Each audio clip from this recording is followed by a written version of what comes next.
Welcome to the Whiskey, Jazz, and Leadership Podcast. Subscribe now so you don't miss a drop of straight talk you can't get anywhere else. We discuss the whiskeys to drink, music to listen to, and what it really takes to be an effective leader. I'm your host, Galen Bingham, the leadership strategist.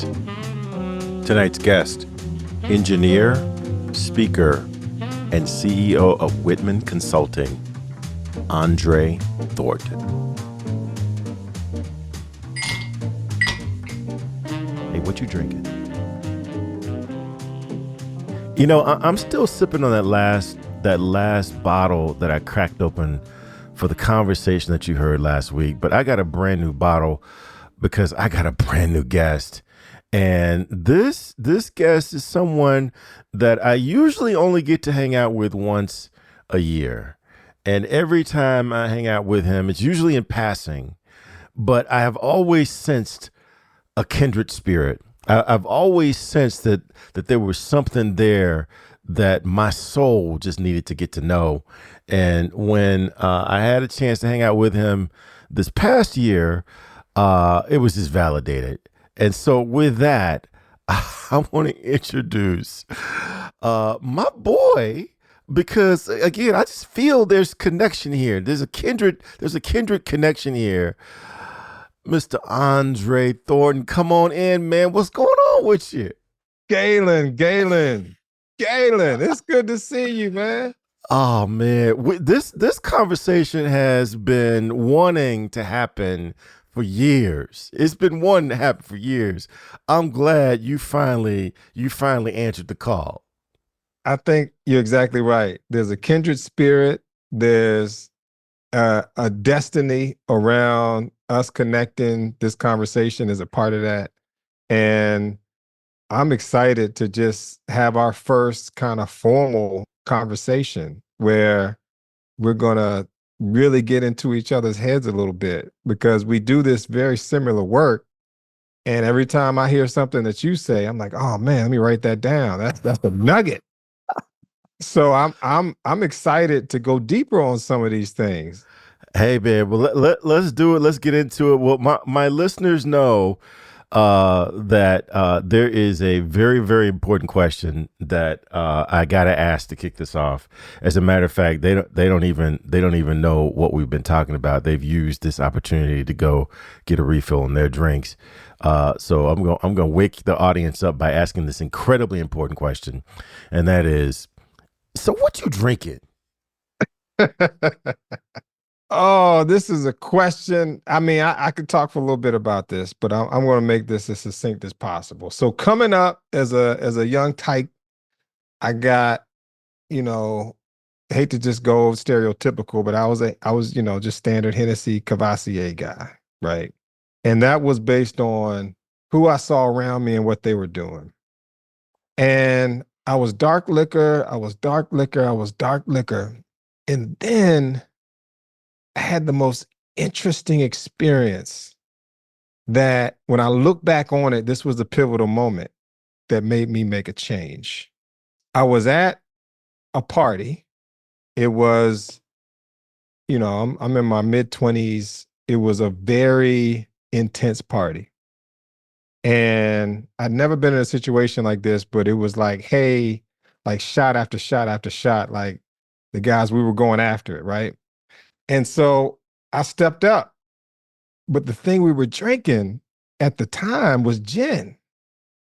So I stepped up, shot after shot after shot after shot, made it through the night. And the next day I felt fine. And I had never experienced that before, not that much. And so I said, wait a minute, there might be something to my chemistry in this light liquor. So I started drinking a little gin. Over time, I shifted to vodka. So that was a long answer to tell you that in these days, I am a Grey Goose vodka drinker. I will dip into Tito's if it's available. I will dip into Belvedere. I will dip into Kettle One. I am primarily, though, Grey Goose, and I am pretty much all vodka. And with one caveat, let me throw this back. I tried to switch, Galen, a few months ago, and I went back too hard. And then it brought me right back to light liquor. See there. You were out there cheating. You were cheating on your first true love, and she brought you back. She brought you back. Speaking of true loves, I am a dark liquor kind of guy. This is just my thing. And because of the name of the podcast, Whiskey, Jazz, and Leadership, there is no surprise. And I'm going to break out some whiskey. This is a new one for me. I was familiar with this distillery line because of a bottle that I got about 10 years ago. And I've told the story about getting into Blood Oath and getting Blood Oath pack number one, falling in love with Blood Oath pack number one. So I went back to the store and I got two more bottles of Blood Oath pack number one, drinking it, enjoying it. And by the time I had gotten down to my last bottle, I went back to the store and they didn't have pack number one anymore. They had pack number three. And I'm like, three is greater than one, but I want pack number one. I haven't had pack number three, so I'm gonna wait. Maybe they're gonna order some more in, and so I wait, and I'm nursing pack number one, and I go back in, and now they're up to pack number six. I'm like, wait a second, they're going in the wrong direction. I want pack number one, and so I'm like looking in different liquor stores across the country because it could just be my area. And so finally I'm at a charity auction and they've got Blood Oath as one of the auction items. Fantastic. Here's my opportunity. It's Blood Oath pack number 8. I'm like, what in the world is going on? So I go online, and because there's got to be some place in the world that has Blood Oath pack number one, and I found it. They're actually, I could buy a bottle of Blood Oath pack number one. They're going to sell it to me for $2,700, and I'm like, but I paid $89 for mine 10 years ago. $2,400. I can't do it. So I bought the auction item to take a tour of Lux Road Distilleries, who is the distillery that makes Blood Oath. And I told them on my way there, I said, now, hey, look, I'm sure you've got nice stuff, but I'm really looking for Blood Oath pack number one. I've got like an inch left, and it's kind of hard for me to enjoy that last inch because I don't know where I'm going to get any more. The only place I could find it wanted to charge me $2,400 on the secondary market. And they basically said, if you got an inch left, you might want to enjoy that because we don't have Blood Oath pack number one. $2,400 might not be a bad price. So needless to say, I did not get Blood Oath pack number one. But this is another product that they have. It's Lux Road Distilleries 4 grains mash bill double single barrel. And, I picked this up at the distillery. I think you can get this one in any store that carries Lux Row. But I got like the special edition that you can only get at the distillery when I was there in Bardstown. I picked that up, and I did get the most recent Blood Oath. They're up to Blood Oath pack number 10. So I got an inch of the one left. I got a bottle of the 10 left, but I'm going to drink this regular Lux Row. I'm going to crack this open so we can get into this conversation. And let's go crack it open, please. I want to know what will get you to drink that last inch. I want to know what that celebration is. Man, first let me pour this. Let me just get this. Because I tasted this when we were at the distillery and I enjoyed it. So that's why I got a bottle of this. But I cracked it open last night with dinner, and just it brought back such great memories. I don't believe in storing liquors. As I said, I got about 85 bottles, 80 of them are open. So I'm not a collector. I'm a drinker. But that last inch, I think I'm just going to have to be hanging out with some really, really good friends because I can't drink that one alone. We have to pour that with someone who really appreciates what that is. And we're just going to enjoy it. So, my good friends Carl Quapong, if he comes over again, or Latasha Colbert Reed, she comes through, that's what we're going to drink. We're going to knock that bad boy out. So, with this, man, lift your Grey Goose, and I'm gonna lift this Lux Row. Cheers. Let's get into this conversation. While I enjoy this, I would love for you to talk a little bit about your background, because you come out of a discipline where there is a number, there is an answer, there is a precise way to get to wherever you're going to. And now you're in this space because that's my perception of engineering, right? There's precision. Now you're in this space where leadership. There are some answers, but as Ken Blanchard says, there's really no right, there's no wrong, there's only effective and ineffective. And so I'm curious about how you made that transition from the preciseness of engineering into this space of leadership and leading people and guiding organizations to make decisions where there might not be as much precision as they would hope. Wow, that's a great lead in.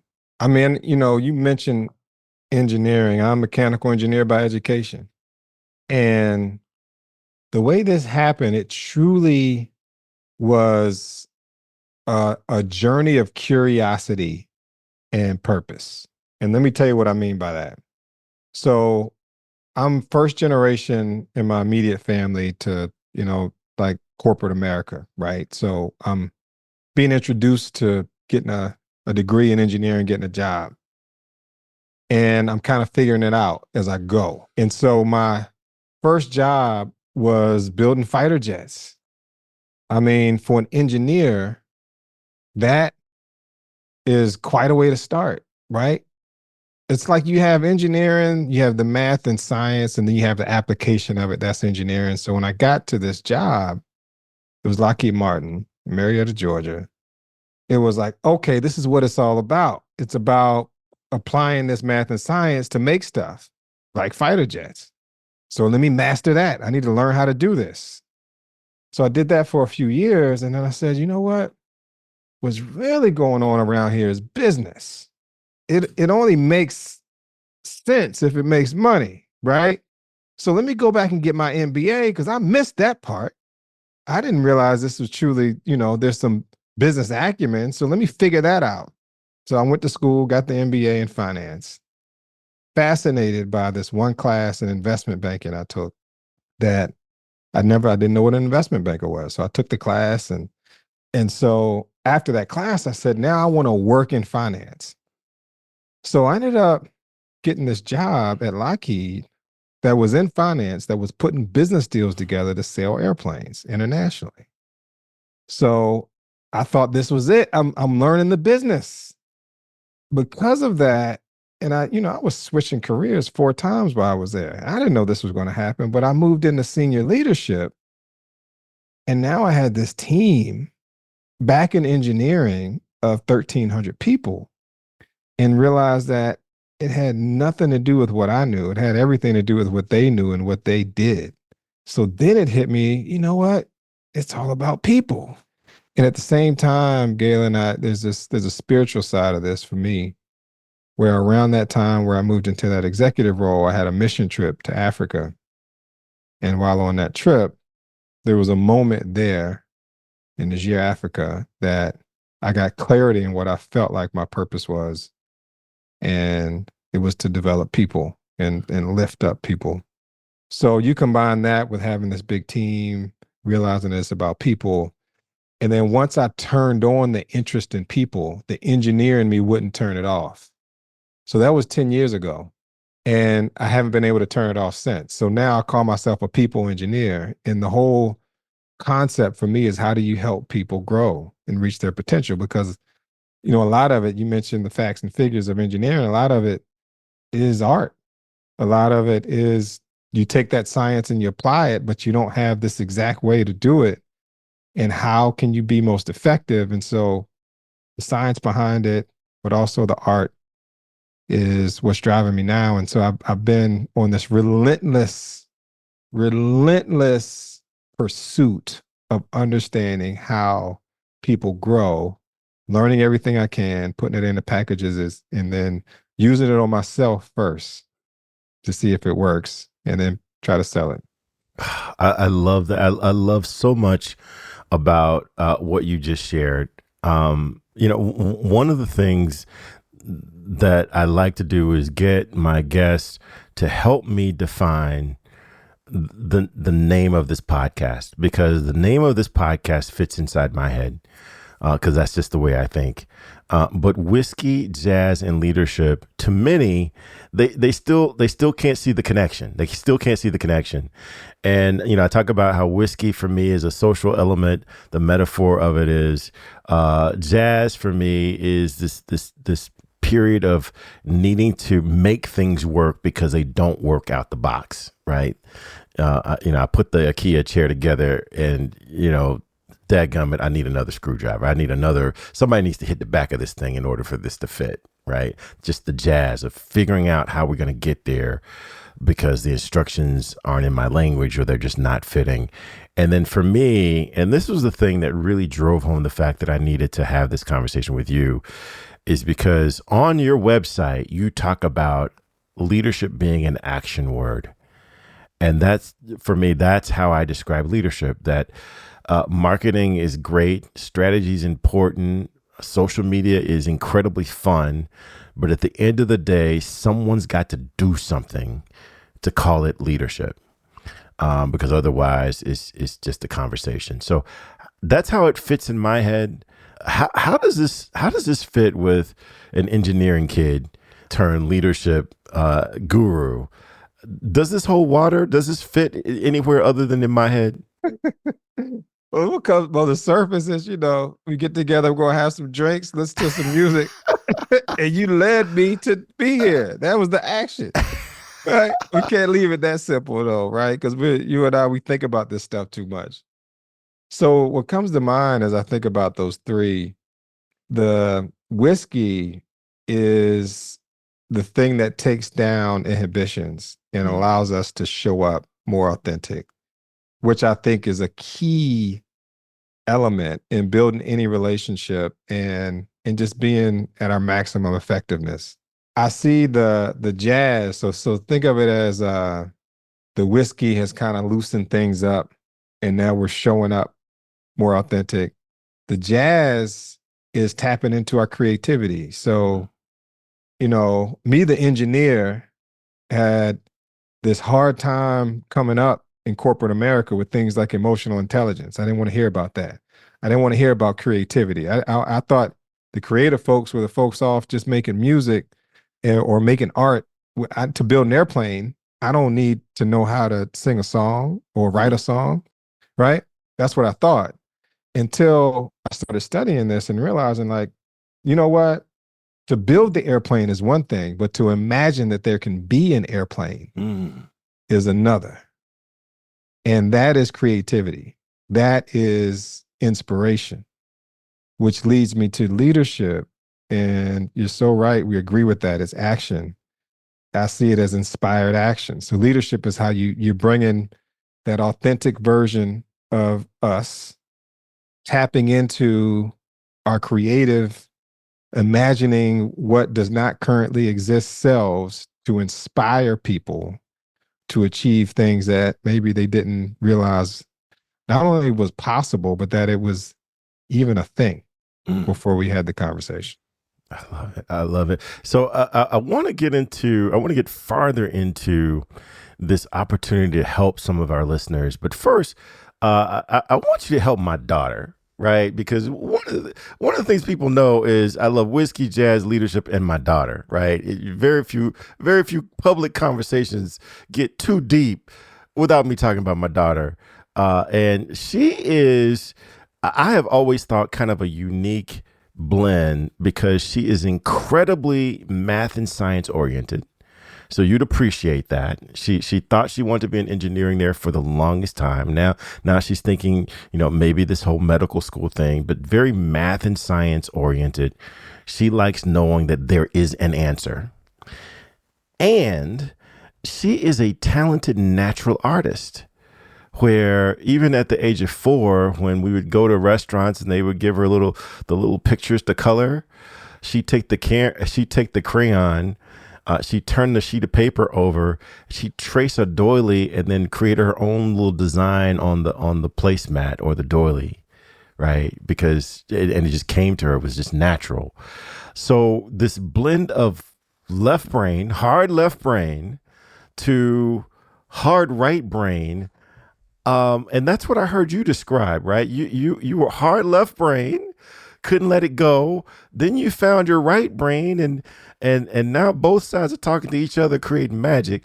Help me understand how that happens, because usually people are committed to one side or the other, but you and my daughter have a blend of the two that I can't easily explain. So my first question, how old is she? Well, when you hear this, she will be a college graduate, a graduate of Spelman College with biochemistry degree. Check out my girl. Check out my girl. Come on now. Check out my girl.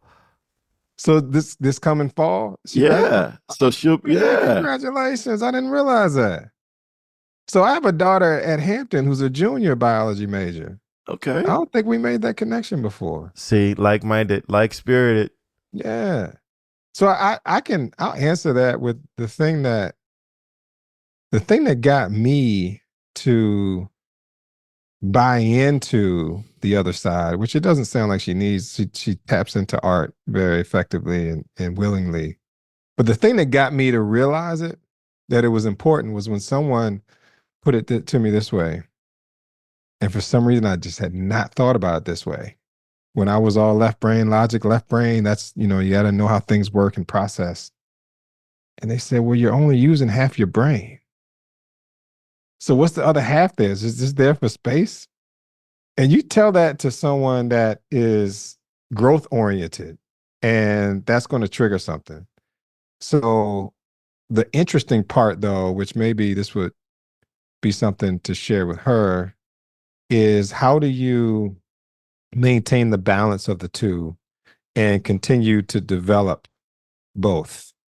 Because the logic is kind of easily hardwired, tangible, more easily developed, and creativity in this day and age, or in any day and age, by definition is based on failure and being willing to move through that failure until you figure it out.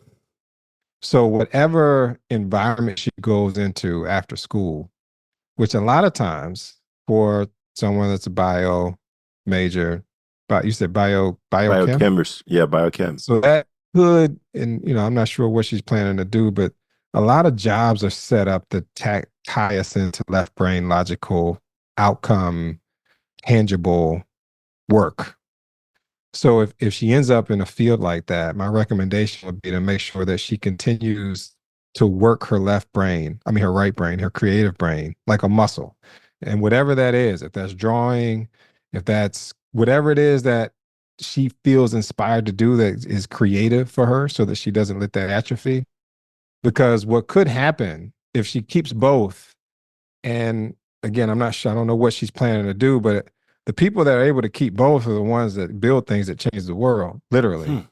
Because she's got to be able to imagine the thing that no one can see. And then she's got to know how to at least put the pieces together to build it. So I would say her future is extremely bright, my friend. Wow. I like that. I like that.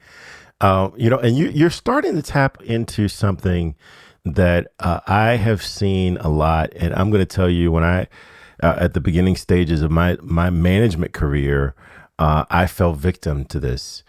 So I can empathize with organizations who are having this trouble, where we have a tendency to want to hire people who speak our language, right? They talk like I do, they think like I do. Oh my gosh, we could hang out together because they see the world just like I do, and that makes for an incredible social environment. The culture is really, really cool, but it doesn't lead to very effective project management. It doesn't lead to very effective solutioning, because everybody in the organization or everyone on my team is just like me. Now, like I said, I fell victim to that. First time I got a chance to hire somebody, oh my gosh, this dude is amazing. He answered the question just like I would have answered it, right? But again, that didn't last for very long. Talk through why that is such a seductive problem to lean into for many first-time leaders, and what do some of the seasoned leaders realize to get that right, to avoid that problem as they start making hiring decisions? Wow, the evolution of that, right?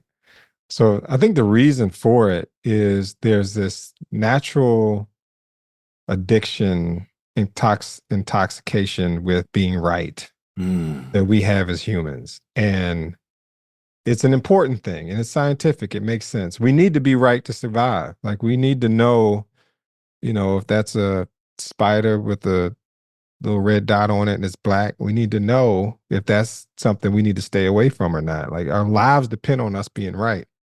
So we usually are great at whatever it is that we do, subject matter experts, and we're right, we need to be right, we're getting the logic right. And then we get put into this position where we're expected to be right, but be right with the group of people that we are responsible for. And the first thought is, hey, I've been right. It's working out for me. Let me get some more people that are going to be right like me. And, we'll be right together and everything will be great. And that's the beginning of a lot of management positions. I was really fortunate that I got the exact opposite. I got thrown into the opposite. So my first management position was the job that I mentioned when I moved into finance. And it was my first job in finance, and I was in a management position, which means I knew nothing. I knew theory from school, but I knew nothing in terms of how to do the job. So I was absolutely dependent on my team, and I had to be the guiding force, which means I had to come up to speed on an incredible amount to know how to guide the ship. But at the same time, I'm not going to be the subject matter expert. So that was my introduction, and that carried on, and I was really fortunate. But for many of us, that's not the introduction. So the first thing is, hey, I'm in this management position. Let me find people that I think are going to be great. Like you said, oh, they're just like me. So, hey, they're going to be great. I think the wisdom comes when the mistakes happen, and we realize that we have a lot of like-minded people, and that group think actually led us down the wrong road.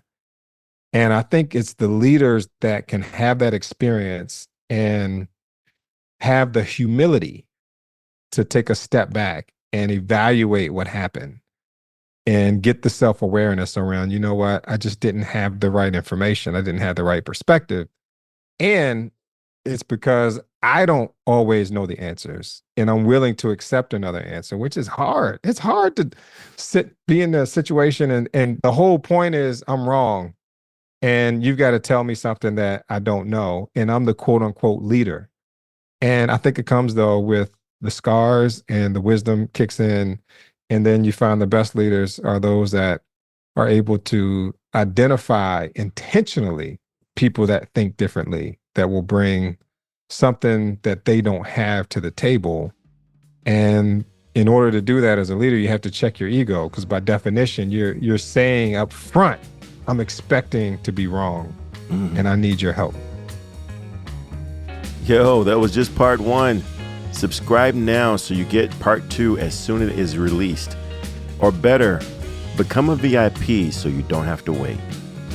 Cheers.